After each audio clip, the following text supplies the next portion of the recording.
Well, we are back for another weekend box office roundup. Stay tuned. We're going to talk about Encanto, Ghostbusters Afterlife, Where's Eternals, and of course, we've got some big stuff coming up in the next couple of weeks. Here we go.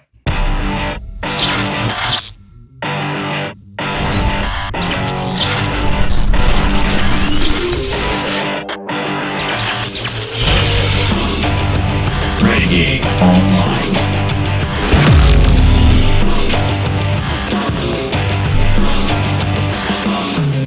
Well, welcome on back.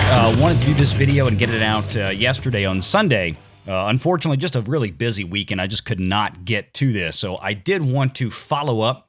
Not a whole lot going on this weekend at the box office, obviously. Nothing really big in terms of new big stuff that came out. But we do want to take a look at Ghostbusters and Encanto and how they're legging out or not legging out in the case of Encanto.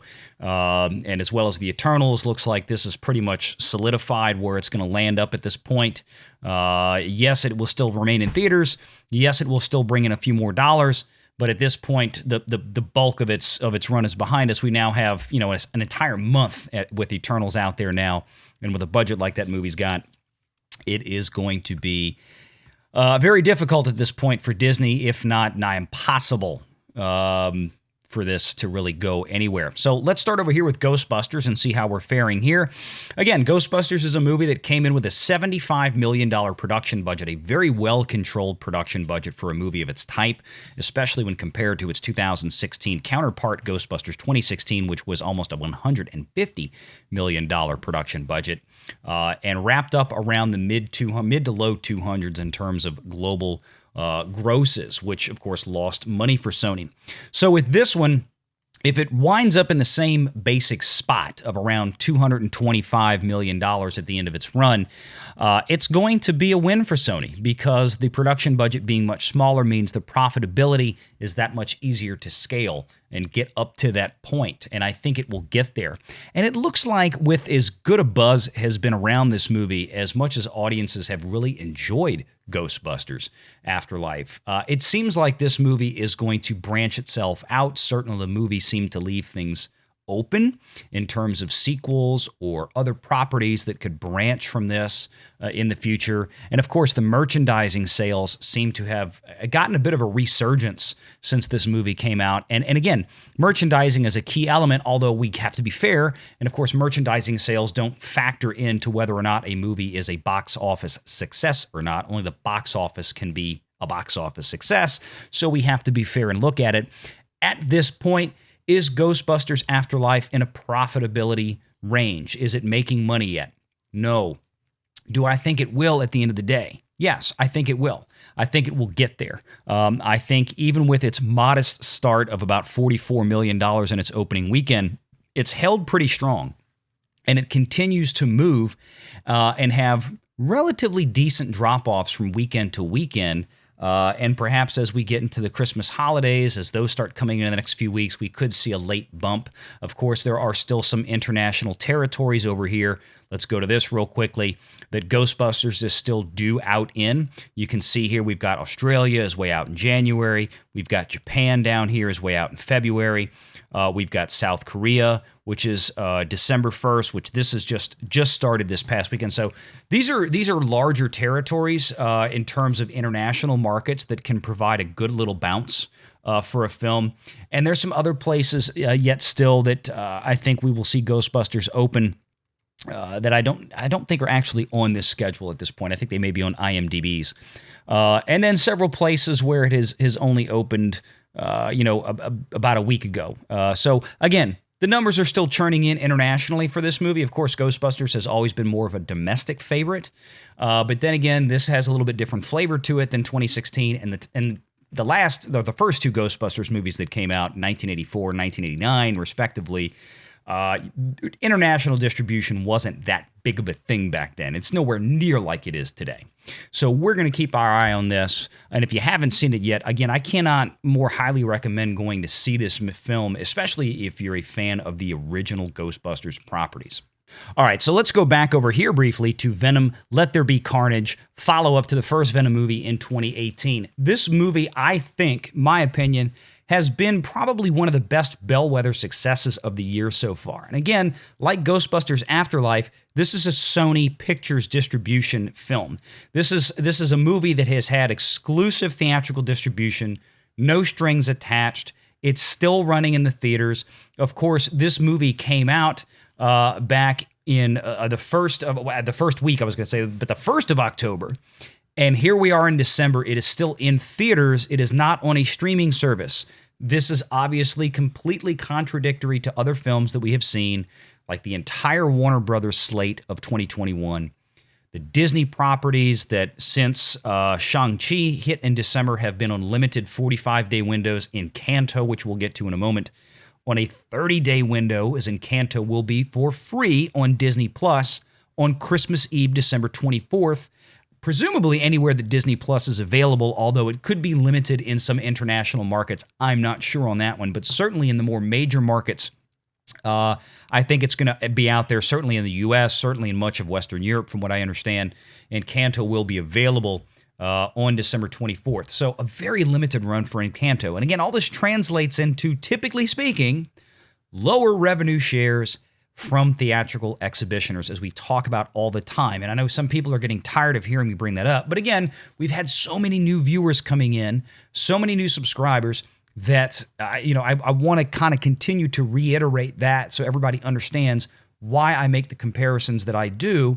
It's very important in terms of companies like AMC Theaters or Regal or Cinemark or Marcus, that if they're going to rent their very valuable real estate to these distribution companies, to these Hollywood studios, they have to get something of value in return. And that usually comes in the form of some degree of exclusivity for the exhibition of these properties.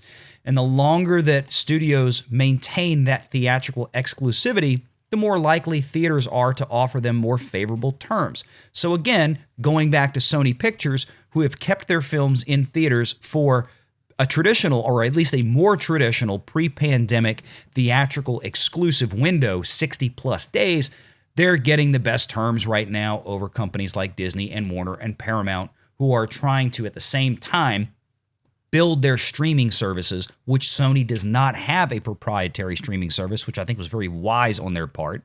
They're very expensive. And in fact, stick around in a couple days. We're going to have a report. We've got some new information from a Variety research report from Variety magazine and also the Deloitte accounting firm. We're going to marry those two together in one video talking about streaming and subscriber churn and some of the costs involved, because I think some of the costs for advertising and marketing and acquiring new subs is something that probably most people don't realize how expensive an endeavor that can be. So stay tuned for that video, hopefully coming out later this week. So Venom has been around a while. This was a movie that came in with about a $110 million production budget right here. I think we can safely assume another $80 to $90 million in global P&A, print and advertising or marketing expenses, kind of giving Sony an all-in cost of around $200 million. Well, this movie has brought in a worldwide box of $482 million. In fact, the $211 million almost dollars that it has made in the domestic market to this point is very much on par with its 2018 predecessor, the first Venom movie.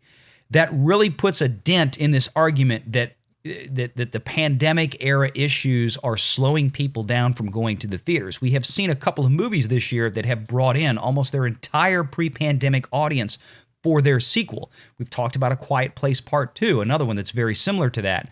So again, as we've seen from writers in Deadline that we frequently talk about on this program, more people are starting to realize, especially the Hollywood writers and journalists are starting to realize, maybe the whole pandemic issue isn't what's really keeping the bulk of the audiences away, that it's really more of a content issue.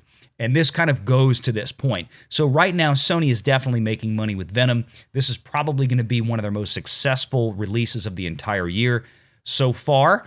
Of course, we have Spider-Man No Way Home coming out in just about 2 weeks. That is set to be a huge release.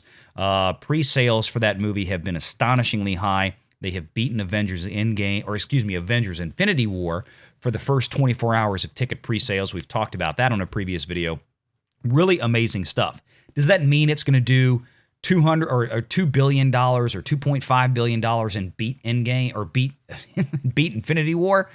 Probably not. It could, but I seriously doubt it. But that does mean that it's off to a great start, and it's probably going to turn in the biggest box office return gross of the year so far, especially of the post-pandemic era. And again, I think that's going to continue to put this argument about people's fears of going to theaters to bed when we know for months they have been out in every other major venue like sports, football stadiums, basketball arenas, hockey, soccer, you name it. People are getting out there. They're filling these places up shoulder to shoulder.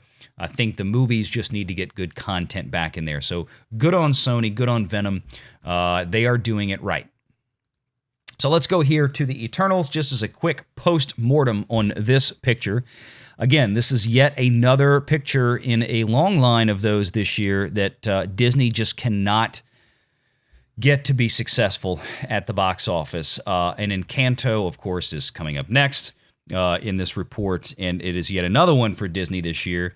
I know Alan Bergman has got to be banging his head against the wall. For those of you who don't know, Alan Bergman is the chairman of Walt Disney Studios. He's the boss of everything theatrical and studio-driven by Disney. He is Kathy Kennedy's boss. He is Kevin Feige's boss. He's the boss of Pixar. He's the boss of Walt Disney Animation Studios. All those studio presidents report to Alan Bergman, and I know this has been a frustrating year for him, as none of these pictures really can seem to gain traction when he sees several others out there, as would Bob Chapek, that are actually becoming profitable, that are gaining traction, and some of them, and these just really aren't. So here we are, the third of the Marvel pictures this year following Black Widow and Shang-Chi. We have the Eternals currently sitting at $383 million worldwide. Now, again, what is the big problem with this movie?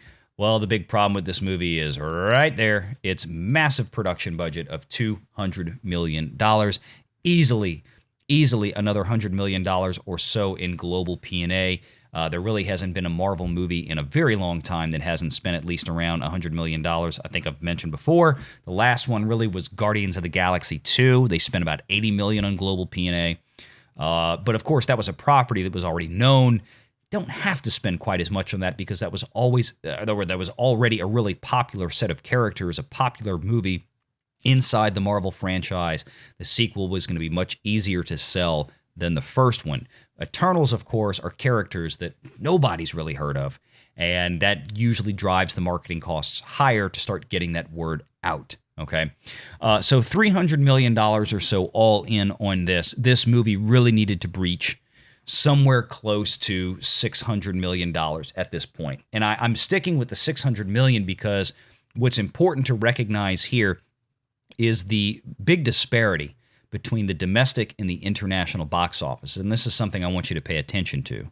You've got the domestic box office here currently sitting at $156 million, almost $157. Now, again, this movie is going to continue to make a little bit of money over the next couple of weeks until it exhausts its 45-day window. We're approaching that now. After that time, Disney can release that onto Disney Plus whenever they want.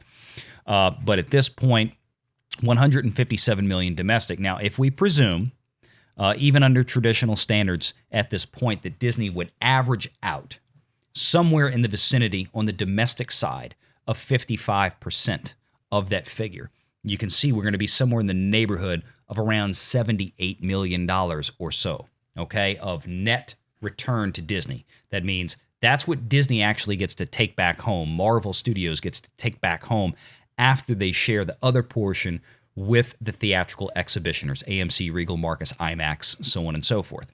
International box office.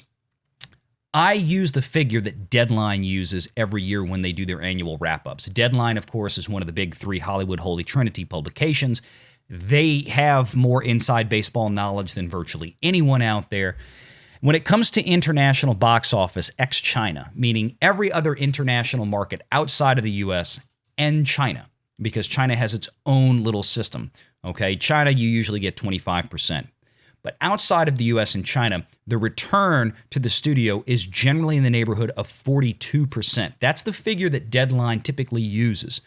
International distribution obviously comes with additional costs, taxes, fees, profit sharings that you don't have inside the U.S. with U.S.-based production studios. So if you look at that, and you look at that $226 million figure, you're talking about a much lower share than what you get from the internet or from the domestic side. So when you're looking at that, you're going to be closer to $100 million or under of that figure, depending on where the weight from each country is and exactly what the agreements are.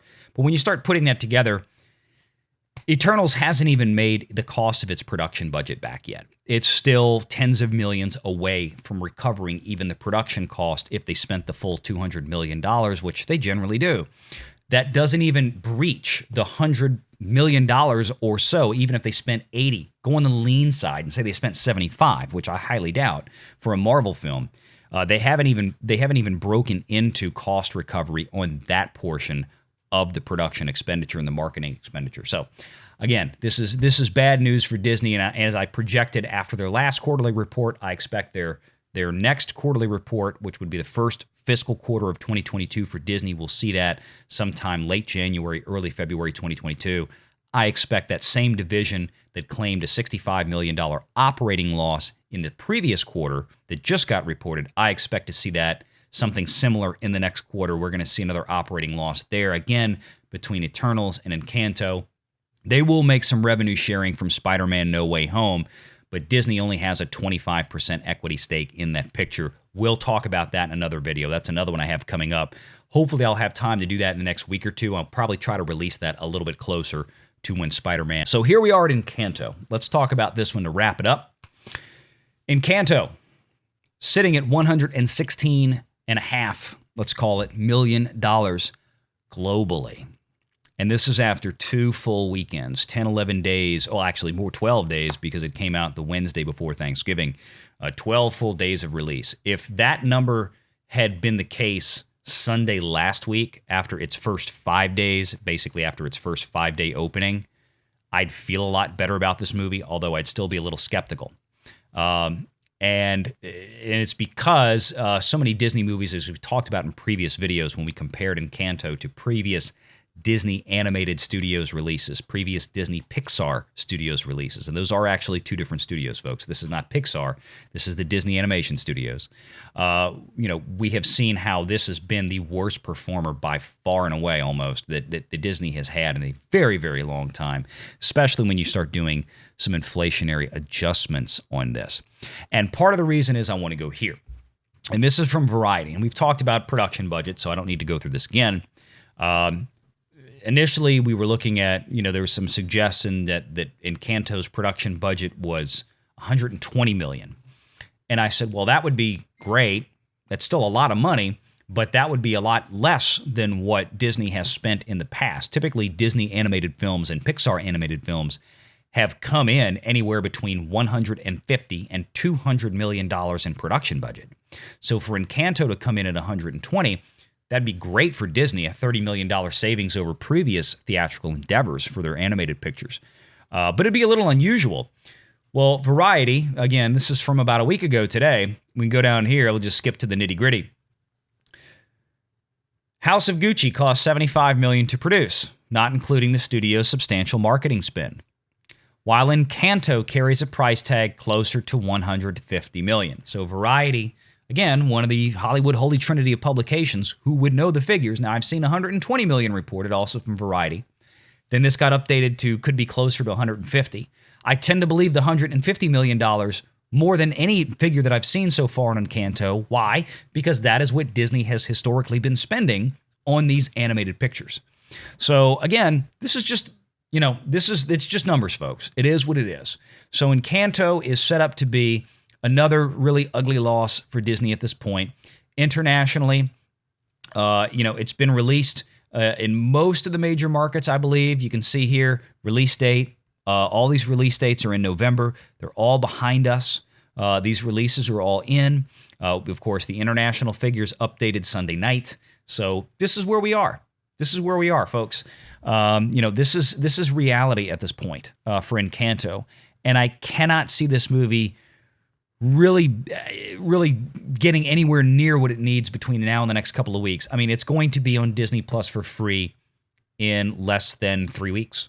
I mean, that's where we are. We are 20 days. We're 19 days away from Christmas, which means we're 18 days away from Encanto dropping on Disney Plus for free. So that's it. I mean, that's where we are. So I don't even think it's worth really talking about this anymore. This is going to be another big loss for Disney. They're going to have to figure out what's going on. They're going to have to get their theatrical ship back in order, because this has been a really terrible year. And I know Warner Brothers hasn't had a great year either, but again, Warner Brothers made the commitment to put everything on HBO Max day and date. They were really hard pressing into the streaming side.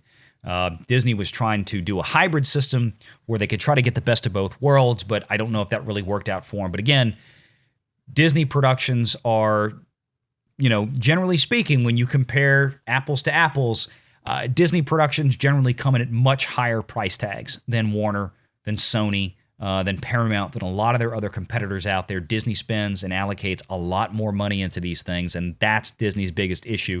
And I think we're going to see some changes on that going forward over the next few years as new projects get greenlit, and those movies that we see that are getting greenlit now, we're not going to see for another, year and a half, 2 years from this point. So we kind of have to wait. It's a lagging indicator. So keep an eye on that. So anyway, good to see everybody. Hope you enjoyed the video. Please make sure you like and subscribe. Hit that notification bell. Share this sucker out.